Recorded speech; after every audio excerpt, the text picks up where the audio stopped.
Chapter 67. No, Vi said, I can't. Kyler turned to face the face of judgment on her. You you don't know what he's like. You've never looked into his eyes. When you see yourself in his eyes, you look in the face of your own wretchedness. Please, Kyler. Kyler gnashed his teeth. He looked away. It seemed like it took conscious effort, but slowly that terrifying mask melted away and his own face emerged, his eyes still icy cold. You know, my master was wrong about you. He was there when Hugh Gibbet presented you to the Sakage. He told me how you trashed those other wet boys. He told me that if I didn't watch out, you'd be the best wet boy of our generation. He called you a prodigy.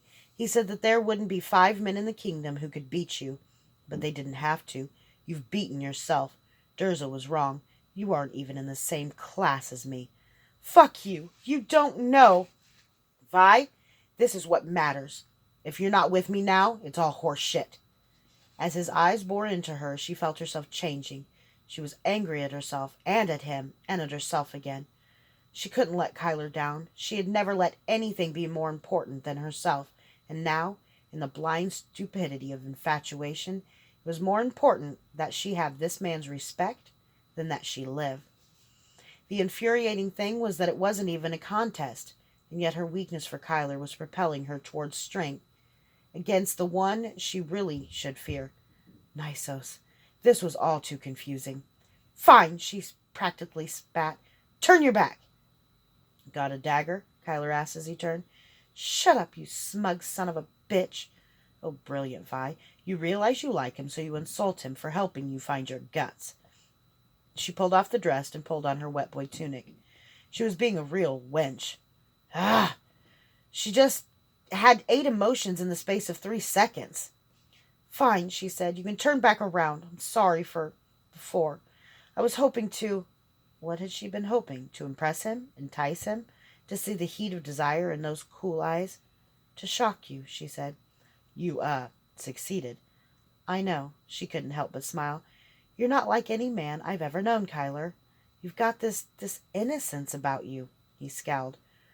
When you've been where I've been, it's really cute. I mean, I didn't know guys could be like you. Why was she running off at the mouth all of a sudden? You barely know me, Kyler said. Shit. It's just like it's a list of facts that prove you're different, Kyler. You feel different. She was flustered. Was he being deliberately dense? Oh, fuck it, she said. Do you think we could ever work out? What? Kyler asked. The tone of his voice should have shut her up. You know, you and me, together. Incredulity spread across his face, and the expression confirmed every damning thought she'd ever had about herself. No, Kyler said. No, I don't think so. No. She could tell he meant your damaged goods.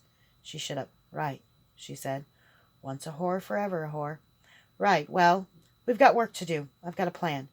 Kyler looked poised on the verge of saying something. She'd caught him totally off guard. Shit, what did she expect? Nysa, so he looked at her tits. So he's nice to you. You're still the one who killed his best friend, kidnapped his daughter, and split up his family. Shit, Vi, what were you thinking? All right, she said before he could say anything. If we go in the side here, they'll know it's an attack. We have no idea what their strength is or how many of them there are.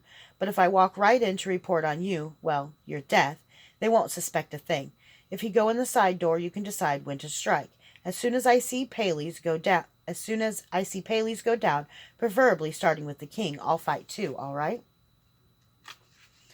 Sounds pretty weak, Kyler said, but it also sounds better than anything I've got. But one thing, he trailed off. What? She was eager to go now, to stop talking, stop messing up. If he kills me, Vi, get my body out of there. You can't let them have it. What do you care? Just do it. Why? Now she was taking her frustration out on him. Beautiful. Because I come back. I don't stay dead. You're mad. He held up a black shiny ball. It melted and wrapped around his hand like a glove. His hand disappeared. A moment later, it was a ball again. If Ursel takes this, he takes my power. All of it. She scowled. If we make it through this, you have a lot of questions to answer. Fair enough, Kyler paused. Vi, it's been good working with you. Not waiting for her response, he squeezed the ball and disappeared. Vi turned down the hall and started walking. Ironically, she ran into no patrols at all until she came to the 4 soldiers guarding the main doors of the throne room. The men eyed her with disbelief. They seemed to forget their weapons as their eyes lingered exactly where they were supposed to.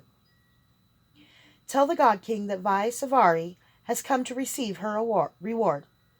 The God King isn't to be distracted except in the case of... This counts, Vi hissed at the man, first leaning forward until his eyes were pegged to her cleavage, and then pushing his chin back up with a knife that had materialized in her hand. He swallowed. Yes, ma'am. The guard eased the great double doors open. God, our God of the high realms, your holiness, Vi Savari begs admittance. The guard stepped aside and motioned her. Good luck, he whispered, smiling apologetically. The bastard. How dare he be human? Standing in the last hall, Kyler brought the Kikari to his eyes. He didn't see any magical alarms. Invisible, he moved to the door. The hinges were well oiled. Come in, Viridiana, he heard the God King say. It's been too long. I was afraid I was going to have to enjoy the death of 10,000 rebels all by myself. Kyler cracked the door open as the God King spoke, and as the man took in the admittedly impressive sight of Vi in her version of Wet Boy Grays, Kyler stole into the throne room.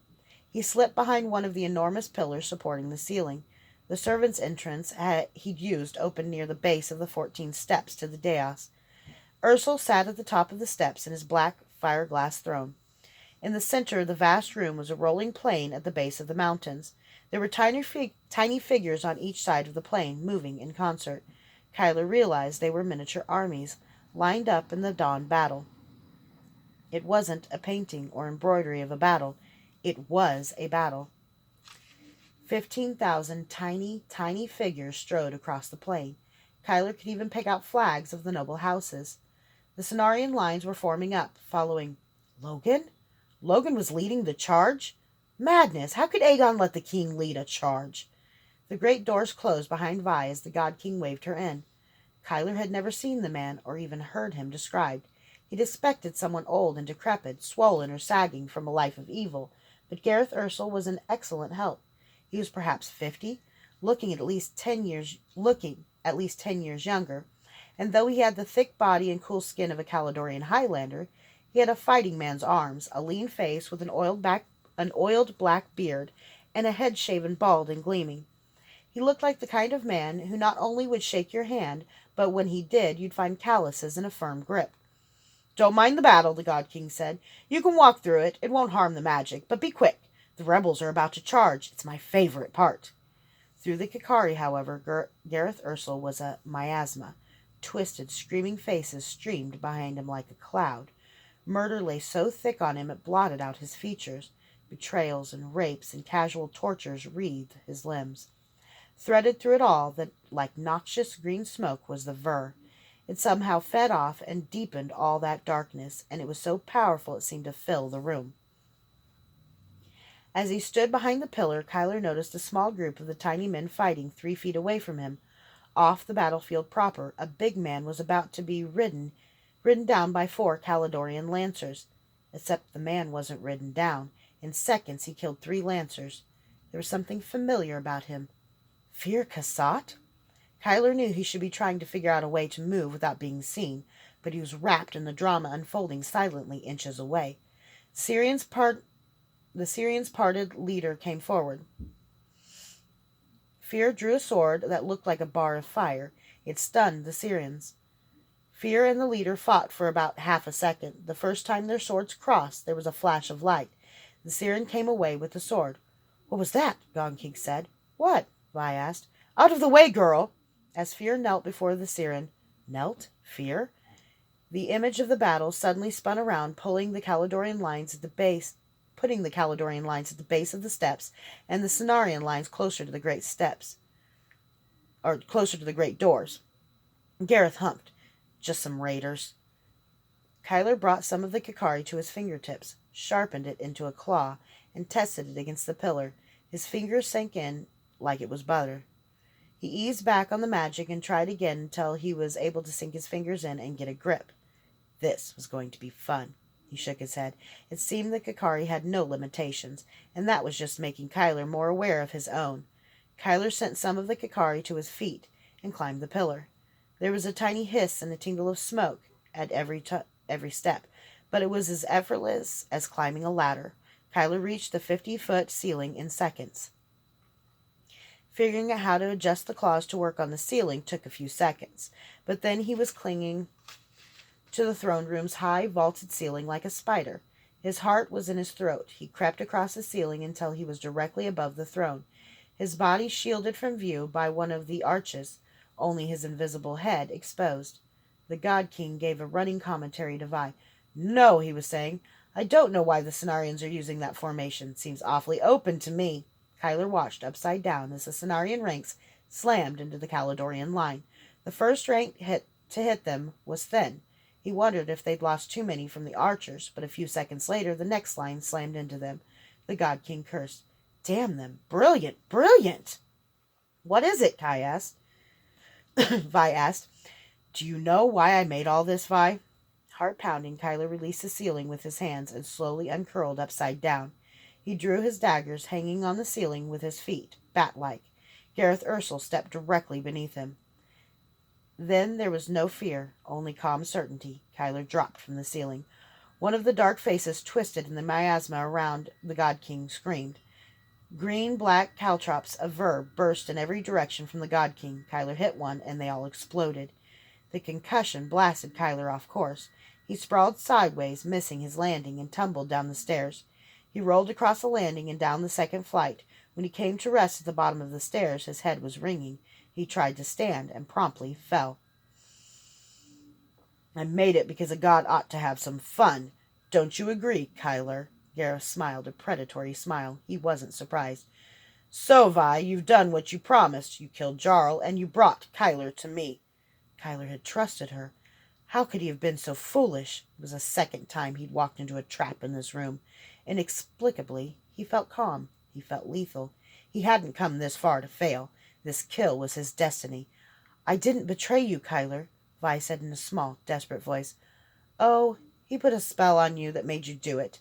I gave you a chance, Vi. You could have been different." "Oh, she didn't betray you," the God King said.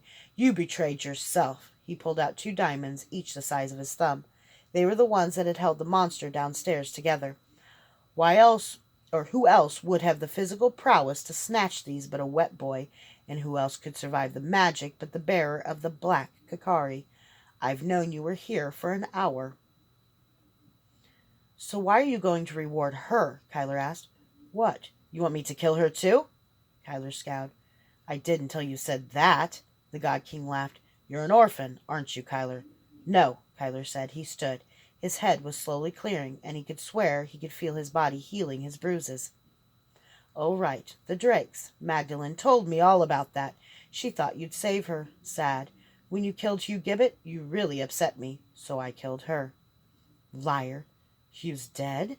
I asked. She seemed absolutely thunderstruck. "Do you ever wonder who your real father is, Kyler?" "No," Kyler said. He tried to move and found thick bands of magic around his body. He examined them. They were simple, unvaried. The Kakari would devour them easily. "Go on, keep smiling, you fiend." Gareth smiled. "There's a reason I knew you were coming. Kyler, a reason you're so extraordinarily talented. I'm your father." "What?" "Ha, just joking," Gareth Ursel laughed. "I'm not being much of a host, am I? You came in here all prepared to fight some big battle, didn't you?" I guess so." Gareth was in high spirits. "I could use a bit of a warm-up myself. What do you say, Kyler? Want to fight a Ferali?" "I don't exactly have a choice, do I?" "No." "Well then, golly, I'd love to fight a Ferali, Gar." "Gar?" the God King said. "Haven't heard that in 30 years. Before we start, he turned. "Vi, decision time. If you serve me willingly, I can reward you." "I'd like that." But you'll serve regardless. You're chained to me. The compulsion won't allow you to hurt me. It won't allow you to let anyone else hurt me while you live, either." "I'll never serve you," she said. "Fair enough, but you might want to leave the worst of the fighting to the boys." "Fuck you," she said. "A distinct possibility, child." Gareth gestured, and a door flew open behind him. "Tats, why don't you come in?" The Ferali shuffled in. It now had the shape of an enormous man, tattoo still visible on his lumpy skin. Despite his height, at least 9 feet, and the thickness of his limbs, Kyler saw that the ferrari wasn't as big as it had been just an hour before. The monster's face was all too human, though, and it looked ashamed. "It'll all be better in a moment, I promise," the God King said. He slammed the diamonds into the ferrari's spine. It cried out with a voice no longer human, and then was still. Gareth abruptly ignored it. "Do you know why you've never heard of a ferrari? They're expensive. First, you need diamonds, or you can't control the damn things. But you've already figured that out, didn't you? Second, you have to take a man and torture him until there is nothing left but rage. It usually takes hundreds of tries to find the right kind of man. But even that isn't enough. The magic involved is beyond what even a God King can do unaided. They require Callie's direct intervention. That has a cost." "I don't understand," Kyler said. He was studying the ferrari. It only had so much mass. It could only change shape so quickly. Fixing those things in mind would change everything. "Neither did Mobaru or Tenzer. They do now. This time I made them pay the price. You see, Callie feeds on suffering, so we dedicate every cruelty we can invent to her. In return, she gives us the ver. But for greater power, Callie asks more. When I was warring with my brother, she offered to help me create a ferrari if I would host a stranger. You're not familiar with them. My first was named Pride. It was a small price to pay for godhood. Unfortunately, Callie didn't tell me that a ferrari will devour itself if given no other meat. I didn't make another until my son Dorian betrayed me, and I found lust to be a more odious companion. As Vi shall discover, my appetites grow ever more exotic. Hold on, that line's not doing well, is it? On the phantom battlefield, Logan was pushing the Caledonian line out into a half moon. The God King said. Much faster than I expected. He pulled out his stick. It started flashing in his hand. From the edges of the battlefield, thousands more Caledonian troops began closing on the Cenarian army's flanks. Other ranks moved to reinforce the arching section of the line. Gareth wasn't trying to win the battle. He merely wanted to fence in the Cenarians so he could unleash Mobaru's ferrari on them. Kyler felt sick. What would it do with an unlimited number of victims? It will take a few minutes before they get in position, Gareth said. Where was I? I think we were at the fight to the death part, Kyler said. Oh, no, you see. Gareth went up to the carved fireglass throne and sat. Kyler could see him erecting magical wards around himself. Left alone, a ferrari is nearly mindless, but, and this is the beautiful thing, they can be ridden. Tell me, how much fun is that? It's a lot more fun if I can move, Kyler said. Do you know why I've gone to so much trouble to bring you here, Kyler? My excellent wit? Your devourer has another name. It is also called the Sustainer. It heals everything shy of death, doesn't it? It won't help you, Kyler said. Oh, but it will. I know how to break the bonding. There's an unnatural growth in my brain. It's killing me, and you've brought me the only thing that can save me. Ah, the tumor, it can help, Kyler said, but your arrogance is terminal. The God King's eyes flashed. How droll. Come, this night angel business is finished. Finished? Kyler said. Oh, I'm just warming up.